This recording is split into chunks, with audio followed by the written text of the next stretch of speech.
Now, let's move on to the reservation of physical books through the eLibrary.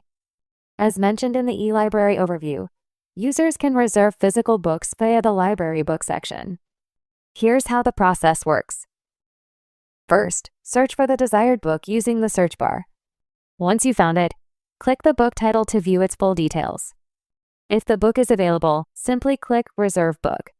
The system will automatically mark the book as reserved, and an email notification will be sent to the user. The email includes the book details and the pickup deadline for the reservation. If the user decides to cancel the reservation, they can return to the books page and click Cancel Reservation. The reservation will be automatically canceled, and the book will be made available again in the system. And that's how the reservation of physical books works in the eLibrary. Thank you for watching.